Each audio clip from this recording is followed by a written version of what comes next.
Yangidan tayyorlangan bir dokladga asoslanganda, Xitoyning nopus kontrol qilish siyosati kelgusi 20 yilda Sharqi Turkistonning janubidagi Uyg'ur nopusining 3/1 qismini azaytadigan. Washingtondagi kommunizm qurbonlari xotira saroyi fondi jamiyatining germaniyalik tadqiqotchisi Adrian Zenz yaqinda ishlagan tadqiqot natijasiga ko'ra, Xitoy janubdagi Uyg'urlarning nopusini nopus cheklash siyosati orqali g'oyat zo'r darajada to'lantirgan.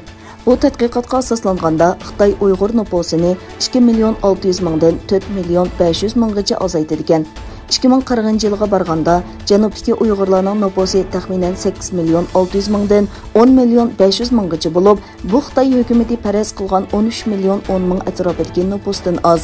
Zenz apandining rayon sonliq ma'lumotlari, hukumat hujjatlari va guvohlik so'zlariga asosan elib berilgan tadqiqotga ko'ra, Xitoy 2019-yildan boshlab tug'ut yeshidagi 80% Uyg'ur ayollarga tug'ut cheklash to'g'risi, uzuk selish qatorliq usullar bilan nopusni azaytishni planlagan.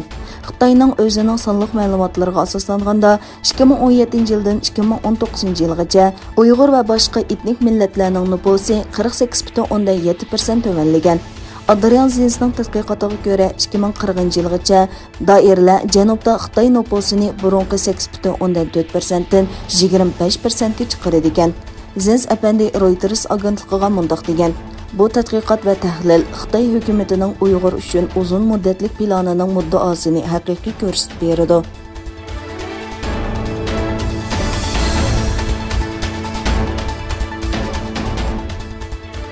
Amerika Tashqi ishlar ministri Antony Blinken Avam palatasi Tashqi ishlar komitetida o'tkazilgan yig'inda savollarga javob berdi. Yig'inda Xitoyning Sharqi Turkistondagi Uyg'ur musulmonlarga tutqun muomalasi va 2022 yillik Beyjing qishliq olimpik tanarkat musobaqasining Xitoyning kishilik huquq dafsandichiligi sababli boykot qilinishi yoki boshqa davlatda o'tkazilishi chaqiriqlari kun tartibga keldi. Amerika Tashqi ishlar ministri Blinken Amerikaning ittifoqdoshlari va boshqa davlatlar bilan bu masalada o'rtaq usul belgilash to'g'risida maslahatlashayotganligini aytdi.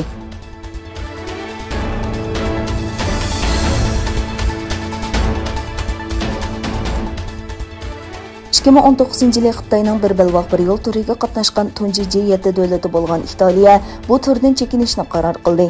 Bloombergning xabariga qaraganda, Italiya bosh ministri Mario Draghi davlati 2019-yili qatnashgan bir belbaq bir yo'l turidan chekinishni qaror qilgan. E'lanishicha, Rim bilan Beyjing o'rtasidagi ziddiyat Draghi 12 oyda bosh ministerlikka tayinlanishdan 2 oy burun boshlangan. Xitoy Shinjin mablag' selish pay kontrol shirkati Milandagi o'zak ishlab chiqaruvchi LPE'ning 70% payini sotib olishga kelishgan. Lekin Draghi bosh ministr bo'lgandan keyin yangi iqtisod ministri kelishimga qarshi chiqdi. Draghi yana 31 mart LPE'ning sotilishini cheklash qaroriga imzo qo'ygan. Shinjin pay kontrol shirkatining bayonotida LPE bilan ba'zi sohalarda davomli hamkorlashadiganligi ko'rsatilgan.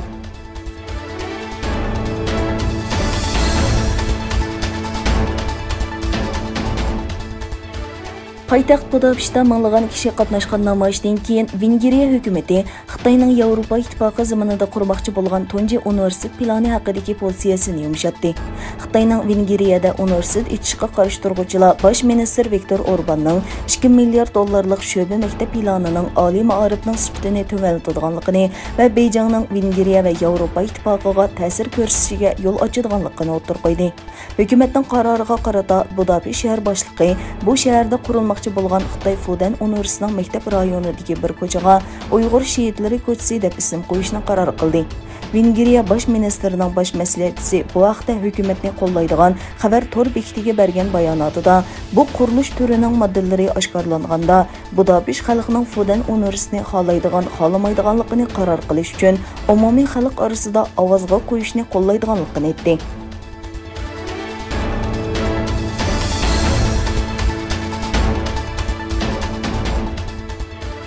Amerika davlat bexatarlik maslahatchisi Sullivan Amerika prezidenti Baydenning Turkiya prezidenti Erdo'g'onni obdan biladiganligini bayon qilib mundaq dedi. Bayden bilan Erdo'g'on bu fursatdan foydalanib, munosabatning har qaysi taraflarini ko'zdan kechirishni to'rt ko'z bilan kutdi. Sullivan Aqsaray bayonotchisi Jin Pisaki tarafidan uyushtirilgan kundalik axborot e'lon qilish yig'inining mehmoni sifatida Baydenning 6-oyning 10-kuni boshlangan Yevropa safarining tafsilotini tushuntirdi va muxbirlarning savollariga javob berdi. U Prezident Erdoğan bilan Baydenning 6 ayının 14 kuni Brüsselda o'tkazilgan Shimoliy Atlantik Ahdi Tashkiloti boshliqlar yig'ini doirasida o'tkazmoqchi bo'lgan ikki taraflik uchrashuv haqida to'xtalib, ikki rahbarning Sharqiy O'rta dengiz, Suriya, Eron, Nagorno-Qarabog' va Afg'oniston qatorliq rayon masalalarida keng va atrofli kun tartibi bo'ladi dedi.